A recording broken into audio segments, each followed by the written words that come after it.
Yellow guys, it is Fluffysez here, back with another video for you guys today. Today guys, we're going to be talking about whether or not the Oculus Quest 2 or the Oculus Quest makes a good holiday gift for this coming holiday season. This video is going to be mainly directed towards people who aren't as tech savvy and just want to know if it would be a fun gift. And with that being said, let's just jump straight into today's video. Starting off simply, the easiest way to say this is just if you are looking to get a VR headset as a gift, the Oculus Quest 2 is definitely the best choice.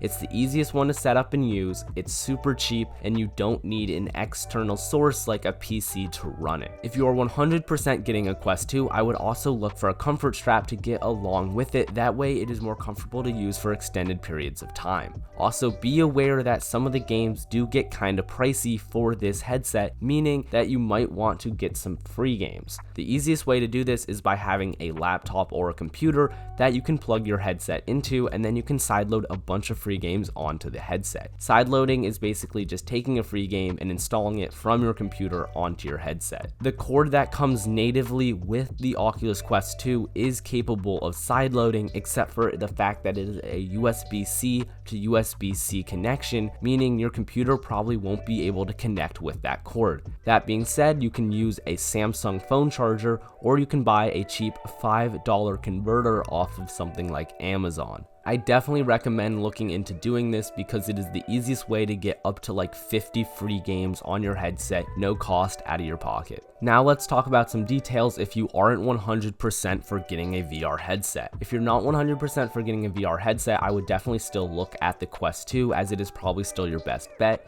Before we get started, I'm about to bring up some really negative points towards the Quest 2. I would just like to say I absolutely love my Quest 2.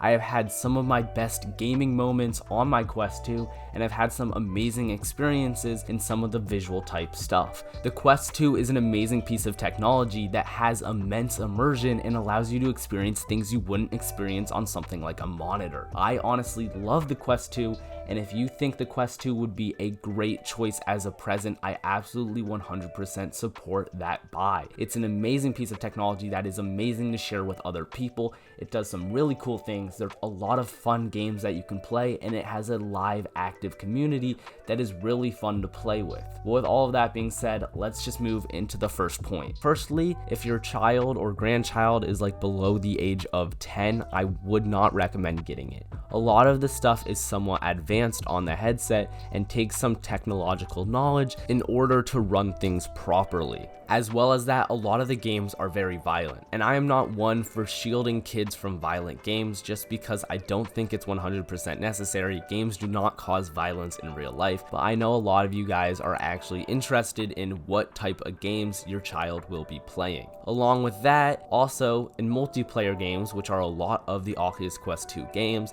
there is a lot of bullying that happens to younger children, mostly just mockery and fun making, but normally because all the multiplayer games are mic'd and because there's a default mic on the Quest 2, if your child talks, normally older people will tend to be more negative per se towards younger kids, especially in some of the more popular games. Another thing to think about if you're interested in getting a VR headset as a present is whether or not they would actually enjoy the VR experience.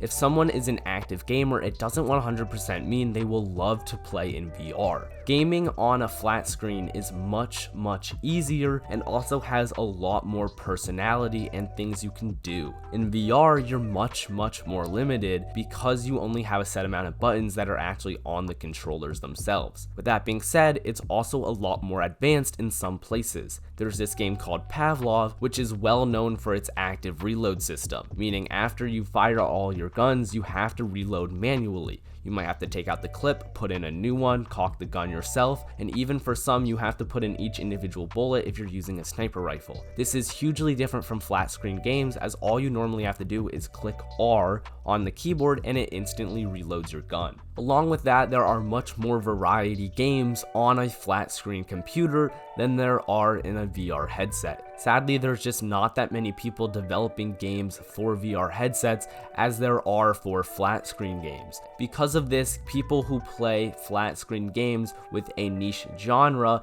might have difficulties finding a fun game to play in VR. The next thing we're going to talk about is multiplayer and how it's different from the PC flat screen version to VR versions. A lot of the time in a PC game, there is a very short loading time from you to get into a game from clicking play. A lot of the times there's many people waiting in the lobby and you're quickly thrown into a game. This, however, is not the case in a lot of VR games. Because VR is such a smaller platform, it is very hard to get people all to congregate in one game, as most people are spread out across a bunch of the different games. Because of this, loading times sometimes take a very long time. Some games I find to be really fun, but I just don't play them because it's not worth the waiting time trying to get into a game. That is all I think I'm going to talk about from the software side. It's time to talk about the physical limitations now of owning a VR headset compared to flat screen gaming. A VR headset requires play space, and you might underestimate the amount of play space that is actually needed.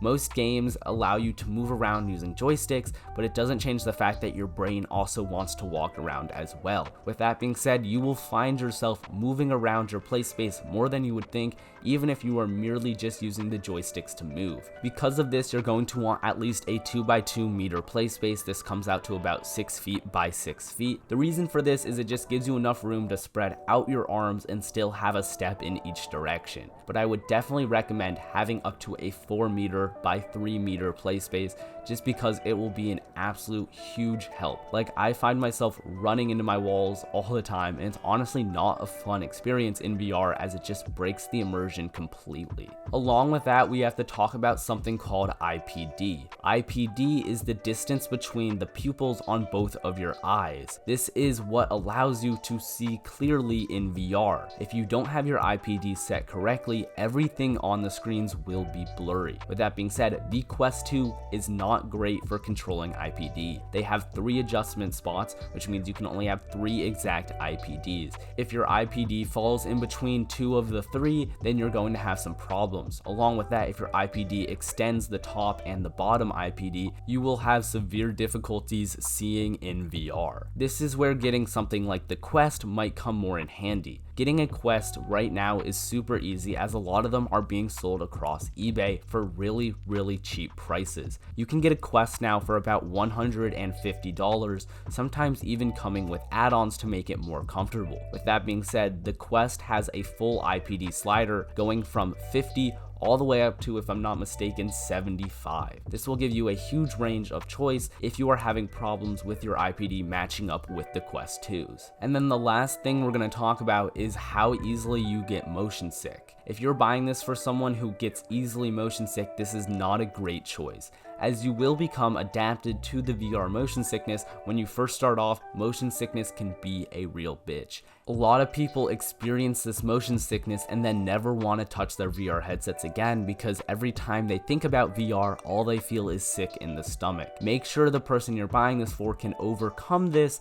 and then they'll be able to experience a good play in VR. To start off, you might want to play a game that doesn't have any joystick movement, and all your movement is done from you walking around your play space. A good game for this is something like Fisherman's Tale. The reason you want to do this is because your body associates movement with movement, meaning if you're using a joystick, your body is not going to think you're going to be walking forward, even though you are. That is going to end off today's video. If this video helped you out at all, and you now know whether or not you are getting a Quest 2 for your loved one, make sure you hit that like button down below and subscribe if you are new. I do a lot of tutorials on the Quest and Quest 2, and so hopefully if you end up getting one of these, you'll have lots of help from my channel in order to do all the fun stuff that you want to do with it. With that being said, thank you to my members. You guys are absolute mad lads, my little lettuces, my bear cubs, and my mama bears. Love you all very much. Thank you for your support, and I will see you all in the next one. Peace out,